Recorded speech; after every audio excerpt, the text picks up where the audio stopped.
욥기 19장 25절, 26절 말씀을 제가 읽어 드리도록 하겠습니다. 욥기 19장 25절, 26절 말씀을 제가 읽어 드리겠습니다. 너희가 알기에는 나의 대독자가 살아계시니 마침내 그가 땅 위에서 서실 것이라. 내 가죽이 벗김을 당한 뒤에도 내가 육체 밖에서 하나님을 보리라. 아멘. 욥이라는 사람을 좀 소개하려고 합니다. 사실은 다대지를 통하여서 욥의 말씀을 좀 이번 주, 다음 주까지 좀 묵상 중에 있어요. 특히나 지난주에는 욥의 시험에 대해서 쭉 묵상을 해왔는데, 간략하게 소개를 한다면 욥기 1장 1절에 욥을 하나님께서 성경을 이렇게 표현을 하고 있습니다. 욥은 온전하고 정직하고 하나님을 경외하며 악에서 떠난 사람이라고, 가장 훌륭한 사람이라고 욥을 소개하고 있습니다. 그는 많은 소유물이 있었어요. 낙타, 양, 염소 있었고요. 또 자녀들도 많았어요. 아들 7에 딸 3. 속된 말로 남 부러울 곳 없는 사람이었습니다. 그런데 갑작스레 이 욥에게 하나님의 시험이 닥칩니다. 그 시험의 원인은 사탄이 세상을 막 두루다니다 보니까 욥이라는 훌륭한 사람이 있어요. 정직하고 온전하고 하나님을 경외하던 사람이 있어요. 저 사람은 소유가 많았기 때문에, 가족들이 많아서 넉넉히 행복했기 때문에 하나님을 잘 섬기는 사람일 거야. 혹시 저걸 다 빼앗아가면은 그는 더 이상 하나님 앞에서 경건하고 온전하고 정직한 사람이 안 될 거야 라고 하면서 하나님께 제안을 합니다. 제가 욥을 좀 시험하겠습니다. 하나님은 욥을 알았기에 오케이 신호를 합니다. 다만 몸에 손을 대지 말아라. 정말 갑작스레 욥은 시험을 당하는데요. 지난 이렇게 소식을 듣는 것처럼 간밤만 막 비로 갑자기 집이 무너지고 가축이 다 떠내려가는 그런 상황처럼 자신의 모든 소유를 순식간에 날려버립니다. 바람이 불기도 하고요, 적이 뚫어서 때려 잡아가기도 하고요, 도둑들이 와서 모든 재산을 순식간에 잃어버립니다. 근데 동시에 자신의 자녀들이 큰 아들 집에서 이게 잔치 같이 음식을 먹고 있는데 바람이 불어서 집이 무너지면서 자녀들을 10명이 한꺼번에 다 죽었다는 소식도 접하게 되어집니다. 설상가상이라고 할까요? 소유물을 잃었고, 자신의 자녀들을 잃었고, 그리고 이제 한 단계 더 나아가서 몸에 종기가 나는 시험까지 당하는데, 이 욥의 소식을 들은 제 친구들이 방문해서 욥에게 위로가 되려고 합니다. 그런데 처음에 한 3일을 같이, 한 7일은 울면서 말없이 바라보면서 그게 위로가 되었어요. 위로가 된다는 것은 굳이 가서 그 사람의 아픔을 막 이야기하고 하는 것보다는 그저 같이 옆에 있으면서 우는 것 자체가 위로가 됐을 거예요. 근데 시간이 지나자 제 친구들이 이제 한마디씩 툭툭 던져요. 친구들한테. 하나님은 말이야, 죄를 심판하시는 분이야. 그런데 네가 이렇게 갑작스럽게 이렇게 심판을 받는 이유를 보니까 네가 하나님을 분명 잘못 알고 있는 거야 하면서 툭툭 말을 던지기 시작합니다. 시간이 지나면서 그들의 논쟁이 격해지면서 나중에는 친구들로부터 욥이요 조롱이 되어지고요, 놀림거리가 되어져요. 네가 하나님을 잘못 믿었어, 하나님을 가짜로 믿었어라면서 그 이야기들이 심해집니다. 욥기는요, 좀 전에 말씀드린 이 사건들이요 1장 2장에서 굉장히 집중적으로 욥의 시험이 다뤄집니다. 그리고 3장부터 한 40장에 이르는 40장 좀 안 되는 성경이요 계속해서 하나님에 대한 이야기를 하는 거예요. 즉 욥과 제 친구들의 논쟁, 대화를 통해서 하나님을 소개하고 있어요. 하나님은 이런 분이야, 하나님 이런 분이야 라고 이야기를 하고 있습니다. 그런데 참 안타까운 것은 욥과 세 친구들이 하나님에 대해서 논쟁한다고 할까요? 이야기하는 것들이 그 하나님의 모습은 매우 제한적이고 뭐 좀 어려운 말로 교리적이고 사변적인 하나님이었어요. 그런 거 있잖아요. 교과서에 나오는 듯한 그런 이야기들만 하는 거예요. 그들의 삶과 그들의 삶의 현장과는 동떨어진 참 하나님의 모습이 아니라 그저 지식적으로만 알고 있는 하나님을 그들이 열번해 가면서 하나님을 이야기하는 것이었어요. 자신을 놀리고 조롱하던 친구에게 욥이 저항을 합니다. 저돌적으로 혹은 매우 거세게 거칠게 저항을 하면서 하나님에 대한 이야기를 하고 있어요. 어찌 보면 처음엔 욥도요 친구들과 마찬가지로 그 하나님을 교리적으로 사변적으로만 알고 있었어요. 그런데 하나님이 그 시험을 통해서 그 과정을 통해서 욥을 만나시기 시작합니다. 실제 참 하나님의 모습을 그에게 드러내기 시작하고 있는 것입니다. 자신의 가족, 재산, 그리고 건강까지 잃는 그런 고통 가운데 설상가상 친구들의 조롱과 놀림 가운데 극심한 매우 처절한 그런 상황에 있는 욥이 오늘 하나님을 이렇게 고백을 하고 있습니다. 25절인데요. 내가 알기에는 나의 대독자가 살아계시니 마침내 그가 땅 위에 서실 것이라. 대독자라는 것은 무엇이냐면 나의 죄, 나의 잘못, 오류를 대신해서 그 죄값을 치르는 대신해서 그 나의 죄를 위해서 희생하는 심지어 목숨까지 내어놓는 사람을 대속자라고 하고 있습니다. 그토록 처절하고 고통스러운 욥이 하나님을 이렇게 고백하는 거예요. 나의 대속자라고. 내가 이 고통 가운데, 이 죽음 가운데, 이 처절한 아픔 가운데 있는데 나를 구원하실 분이 바로 하나님이시라고 욥이 고백을 하고 있습니다. 어찌 보면 이렇게 말로 끝나면 저희들도 교리적이고 사변적인 하나님으로 끝날 수 있어요. 이 대독자라는 말을 우리의 삶으로 좀 한번 끌고 왔으면 좋겠습니다. 마침 이 비 피해로 인해서 많은 사람들이 고통을 당하고 있습니다. 한밤중에 갑자기 몰린 토사로 인해서 집을 잃고요. 심지어 생명까지 빼앗기게 되어집니다. 자신의 재산, 집이 무너지면서 농작물, 가축들 다 따내려가게 되어지고 이루 말할 수 없는 고통들이 우리 이웃들이 있어요. 매스컴을 통해서 듣는 소식 보면 소리가 혀를 차면서 안타까워하고 있습니다. 그런데 그것은 어찌 보면 다른 사람의 이야기 같아요. 다른 사람의 이야기. 그런 고통과 비교하지 않고 아주 조그만, 아주 하찮은 고통이 우리 가운데 있다고 생각해 보십시오. 갑작스레 다가온 아픔, 고통, 이것과 비교할 수 없을 만큼 매스컴에서 보는 그런 사람들의 고통과 비교할 만큼 하찮은 고통이 우리 가운데 있을 때 우리는 우리의 믿음의 결단들, 당당함들 얼마큼 유지할 수 있을까요? 저는 자신 없어요.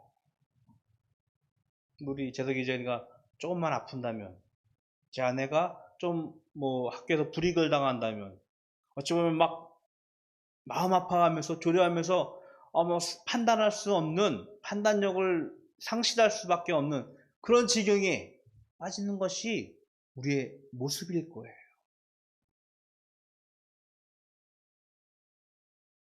그래서 오늘 욥은 그렇게 고백을 합니다. 자신의 고통이, 자신의 아픔이 이렇게 라고 이야기하고 있어요. 26절에 보니까 내 가죽이 벗김을 당한 뒤에도 라고 표현을 하고 있어요. 상상만 해도 끔찍해요. 손끝 하나 칼로 이게 베더라도 그 아픔, 그 쓰라림은 이루 말할 수 없을 것입니다. 그런데 욥이 고백하는 것은 내 가죽이 벗김을 당한다라는 표현을 하고 있습니다. 그런 고통 가운데서도 자신은 그 대속자이신 하나님을 볼 거라고 고백을 하고 있는 것입니다. 바라는 것은 우리가 어떠한 처지, 어떠한 상황, 어떠한 극한 어떤 고통 가운데 있을지라도 우리 하나님을 생각했으면 좋겠습니다. 오늘 욥처럼 나를 구원하실 분이, 나를 위해서 그 죄값을 치르실 분이 하나님이시라는 것을. 성경을 하나 봤으면 좋겠어요. 요한복음 1장 29절인데요. 요한복음 1장 29절. 앞에 나왔으니까 같이 한번 읽었으면 좋겠습니다. 시작. 이튿날 요한이 예수께서 자기에게 나오심을 보고 이르되 보라, 세상죄를 지고 가는 하나님의 어린 양이로다. 세례 요한, 즉 예수님께 세례를 베푼 요한이 이제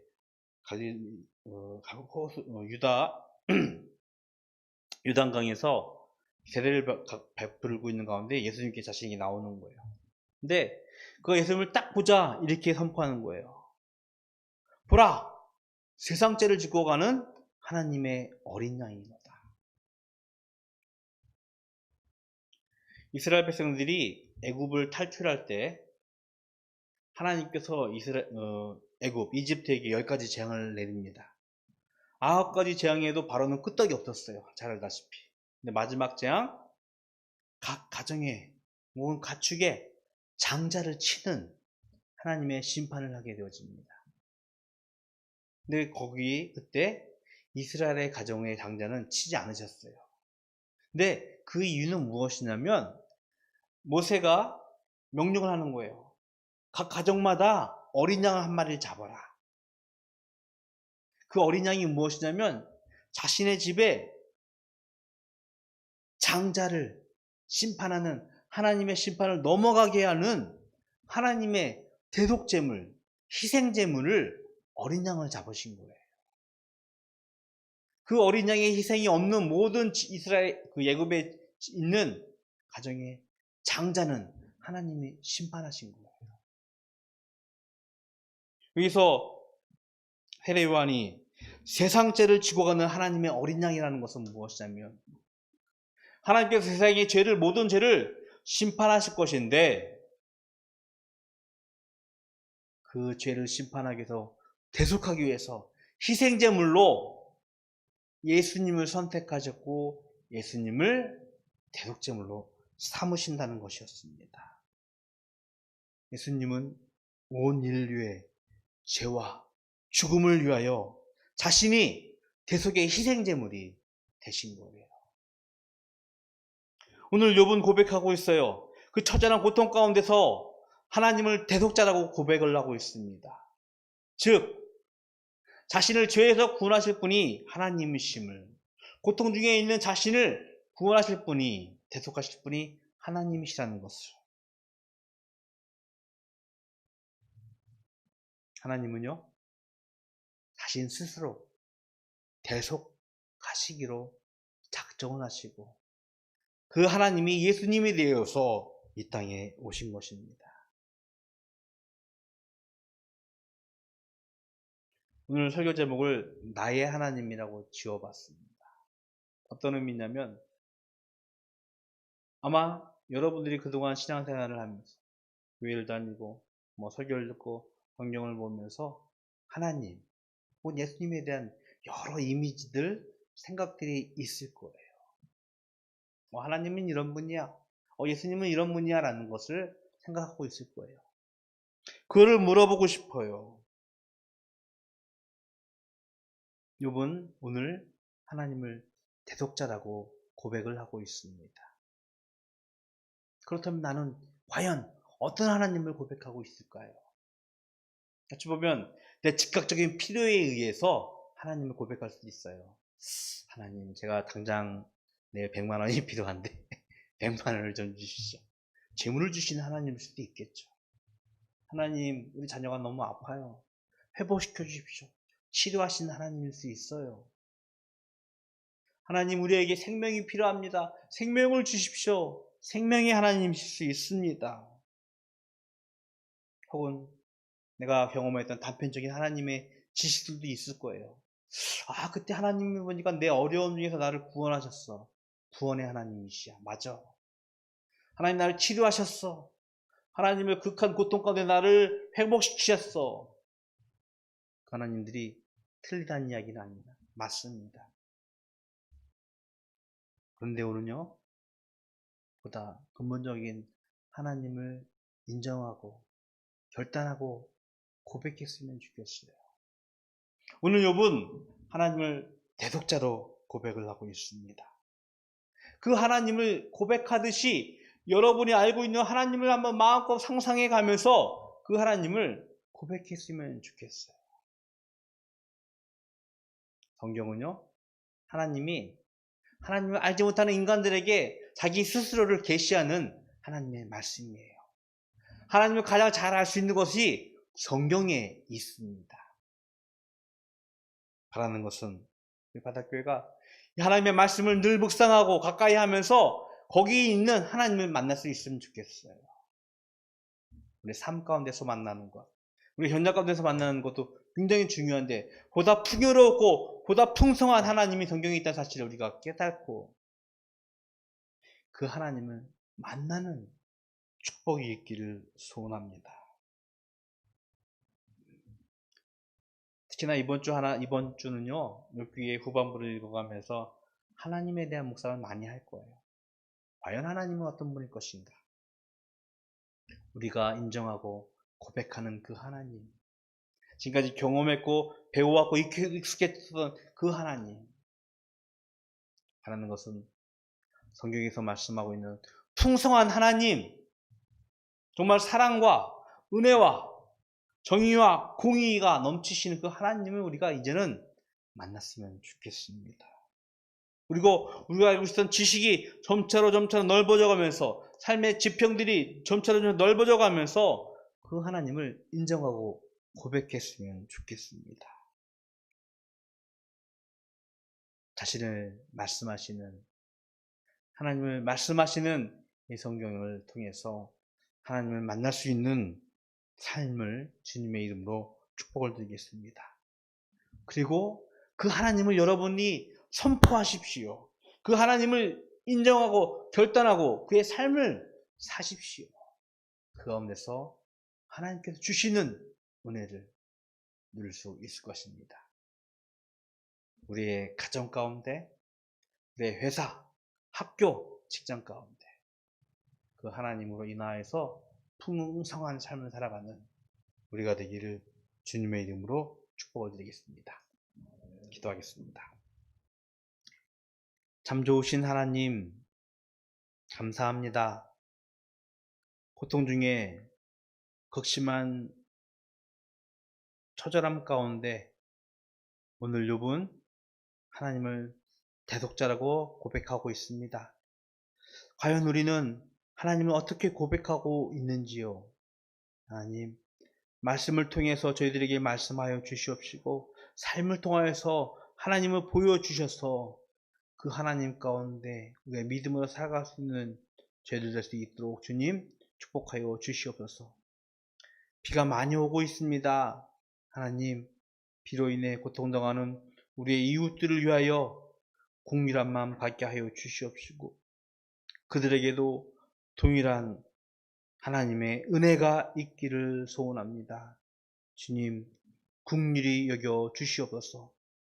하나님께 구별하여 예물 드립니다. 주일 예물로 또 감사의 예물로 갖가지 소원을 가지고 드린 예물들 주님께서 기뻐 받아 주시옵시고 이 물질로 하여금 하나님의 선한 일들이 하나님의 큰 일들이 이 땅 위에 나타나게 하여 주시옵소서. 지금은 우리 주 예수 그리스도의 은혜와 하나님 아버지의 크크신 사랑하심과 성령님의 교통하심이 하나님을 삶으로 고백하며 그 삶 가운데서 주신 하나님의 은혜의 축복을 살아가기로 소원하는 모든 성도들 머리 위에 영원토록 함께 있을지어다. 아멘. 감사합니다.